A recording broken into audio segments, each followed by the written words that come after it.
petani itu kebutuhannya harian. Tapi rata-rata dari petani kita pendapatannya musiman. Nah, mensiasati karena kebutuhan harian, petani harus punya penghasilan minimal bulanan lah.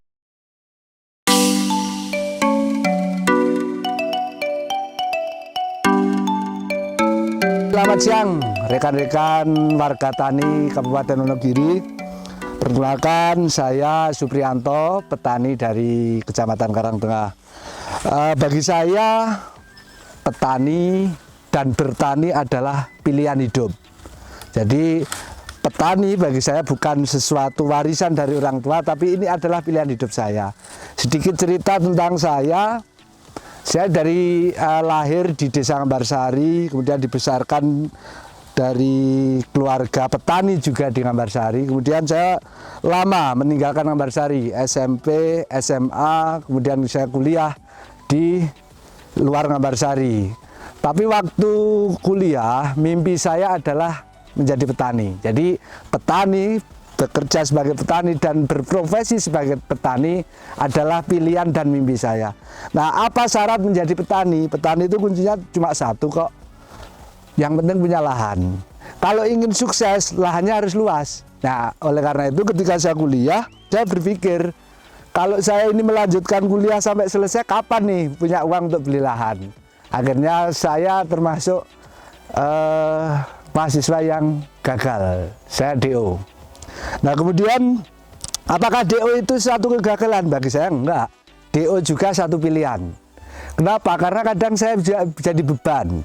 Misalnya saya nih gelar sarjana, SE katakanlah. Kemudian saya hanya tiap hari nyangkul di lahan. Kemudian saya tiap hari usung seletong ke lahan.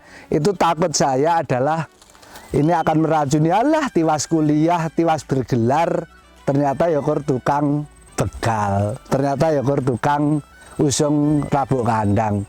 Nah, bagi saya kuliah itu wajib, tapi lulus atau enggak lulus juga pilihan. Kalau kalian pengen lulus, ya silahkan. Kalau enggak, ya enggak apa-apa bagi saya. Kenapa? Karena mimpi saya adalah petani. Kemudian untuk mewujudkan mimpi jadi petani, saya terpaksa harus meninggalkan kampus, cari kerja. Tapi bekerja di Indonesia, sampai tua, saya nggak mungkin bisa beli lahan. Akhirnya saya putuskan dan alhamdulillah jalan saya mungkin sudah ditakdirkan, saya harus bekerja di luar negeri. Alhamdulillah saya bekerja cukup lumayan lama di Jepang. Target dan mimpi saya ketika saya kerja di Jepang adalah nabung dan targetnya 6 bulan sekali harus kirim uang untuk beli lahan.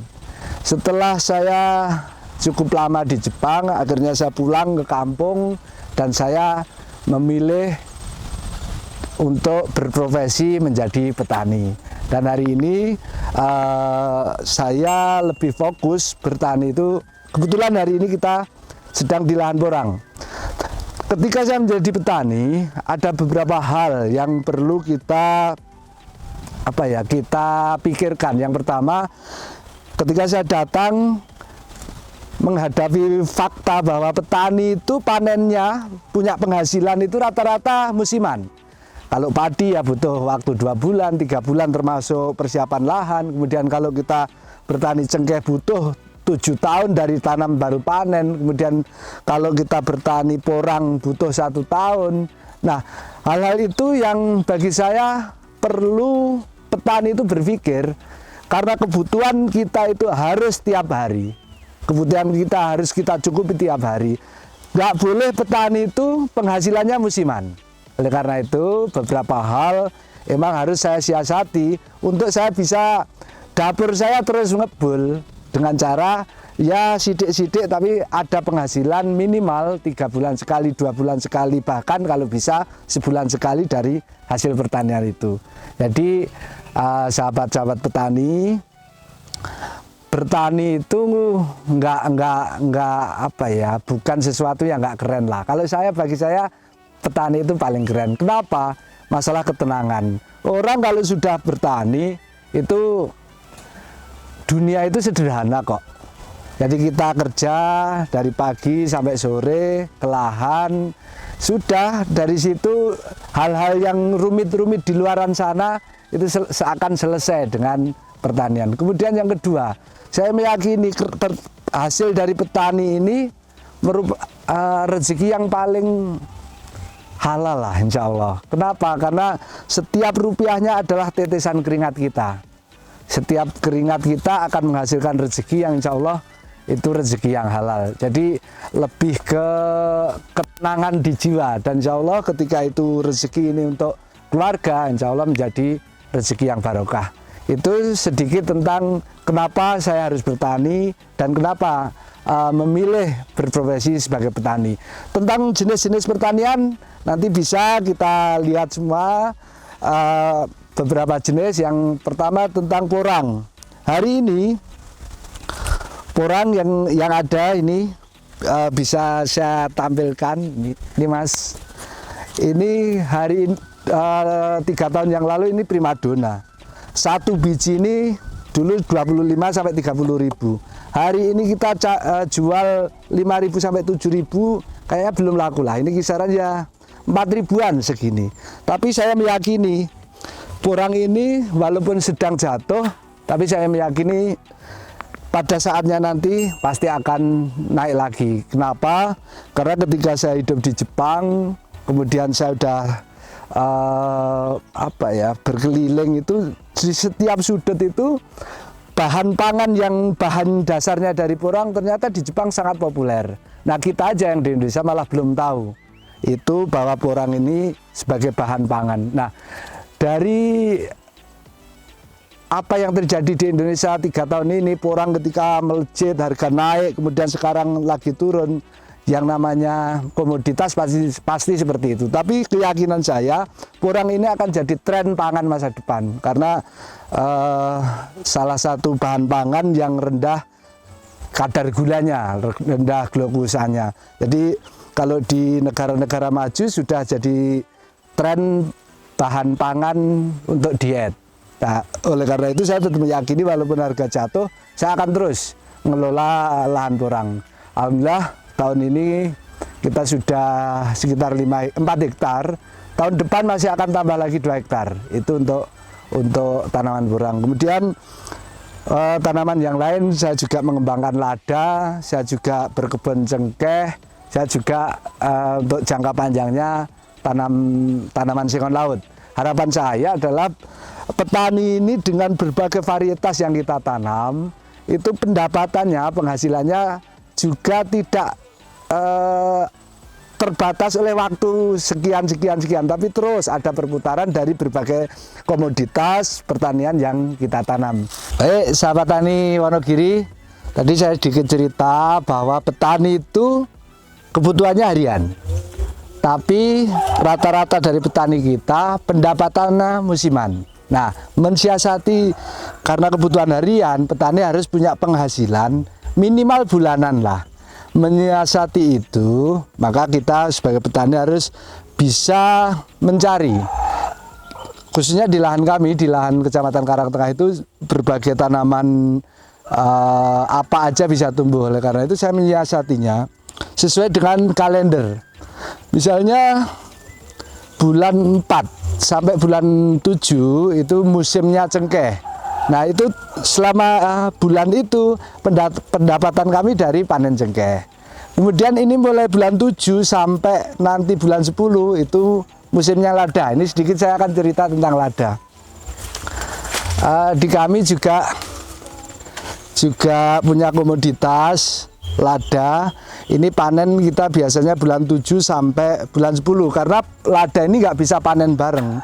Karena ini ada yang merah, kalau ada yang merah ini boleh dipanen, kemudian sambil nunggu yang masih hijau-hijau seperti ini. Ini proses gini sampai panen ya butuh waktu sekitar 2 bulan. Nah, lada ini termasuk produk pertanian paling strategis di Karangtengah, karena hari ini per kilo 100.000 untuk lada putihnya. Jadi lada ini prosesnya kita petik, kemudian direndam paling enggak 3 hari, kemudian baru dikupas, baru dijemur. Itu sudah kita siap untuk dijual di pasaran. Harga kali ini 100.000 per kilonya. Nanti kita akan lanjut ke komoditas yang lain. ke tanaman cengkeh. Baik, sahabat tani Wonogiri, kita lanjut. Tadi setelah kita dari lahan porang, kita ke lahan yang lada, kemudian kita lanjut ke cengkeh. Ini salah satu komoditas yang bagi saya komoditas unggulan. Walaupun kita panen itu, kalau siklusnya tanaman cengkeh itu bisa tiap tahun panen, tapi perlakuannya emang harus khusus. Kemudian walaupun tiap tahun panen, kita nggak mungkin bisa panen raya setiap tahun. Jadi siklus kami 1 tahun panen itu hanya ya cukup untuk kebutuhan harian. Kemudian biasanya 3 tahun 1 kali panen raya, 1 kali panen raya. Jadi untuk tanaman cengkeh setiap tahun biar berbuah ada perawatan khusus. Yang pasti tanaman cengkeh ini setelah panen harus kita pupuk. Pemupukan harus rutin. Kemudian panen rayanya kapan? Panen rayanya ketika kemaraunya panjang. Itu sedikit tentang tanaman cengkeh. Kita lanjut Sobat Tani Wonogiri. Selanjutnya kita akan sedikit membicarakan tentang jenis komoditas pertanian yang masa panennya paling panjang. Ya nggak paling panjang lah, agak panjang. Kisaran dari tanam sekitar 5-7 tahun. Adalah pohon sengon. Pohon sengon ini di kami itu salah satu komoditas pertanian juga, tanaman perkebunan yang secara perhitungan ekonomisnya termasuk pohon dengan nilai ekonomi tinggi. Jadi kalau petani itu untuk kebutuhan harian yang kecil-kecil, kebutuhan yang besar itu nunggu panen tanaman sengon. Rata-rata kami antara 5-7 tahun tanam baru kita panen, dan rata-rata itu untuk menutupi kebutuhan yang lebih besar. Jadi selain tanaman pangan, selain dari tanaman rempah, juga salah satu komoditasnya adalah tanaman perkebunan berupa pohon sengon, maupun yang lebih panjang lagi di bawah ada juga tanaman jati. Jadi itu sahabat tani Wonogiri, kalau kita memilih pilihan hidup itu untuk bertani, jadi kita harus bisa mengelola lahan itu yang bisa menghasilkan setiap saat, karena kebutuhan hidup manusia setiap saat. Makanya bertani harus cerdas, harus bisa memilih tanaman-tanaman yang bisa untuk menghasilkan penghasilan di setiap saat. Sebagai penutup dari rangkaian ini tadi, pesan saya untuk petani Wonogiri, khususnya anak-anak muda Wonogiri yang punya background dari keluarga petani. Yang pertama, jangan anggap pekerjaan petani itu pekerjaan yang rendah. Bagi saya, petani dan bertani itu adalah pilihan. Jadi asal kita mampu mengelola potensi diri kita, potensi lahan kita, pertanian ini akan menjadi satu sumber penghidupan ya yang tidak kalah lah dengan profesi-profesi yang lain. Kemudian yang kedua, mari kita berpikir ke depan bahwa ketika semua arah tren kehidupan manusia itu ke arah yang lebih digitalisasi, anak-anak muda semua mengarah ke sana. Tapi suatu saat nanti ketika anak-anak muda itu sudah tidak mau bertani, tidak punya cita-cita menjadi petani, maka akan jadi masalah di kehidupan manusia ini. Jadi kita sebagai anak-anak muda, mari kita peduli dengan kehidupan manusia di dunia ini, dengan salah satunya menyediakan bahan pangan, bahan kebutuhan yang dasar untuk semua orang yang ada di dunia ini. Jadi bertani bagi saya adalah pekerjaan yang paling mulia. Kenapa? Karena setiap tetes keringat kita itu adalah akan menghasilkan rezeki yang insya Allah halal. Dan juga bagi anak-anak muda yang tidak punya lahan yang luas, jangan berkecil hati. Karena bertani itu tidak harus lahan luas, itu tergantung orientasinya. Kalau ingin bertani dengan kapasitas mendekati usaha tani itu sebagai bisnis, lahannya harus luas. Tapi kalau orientasinya tidak untuk kapasitas bisnis itu manfaatkan lahan-lahan yang ada. Jadi sekali lagi, mari kita lebih mencintai pertanian, karena di pertanian ini semakin zaman ke depan prospeknya akan semakin dibutuhkan oleh banyak orang. Terima kasih, sekian dari saya. Assalamualaikum warahmatullahi wabarakatuh.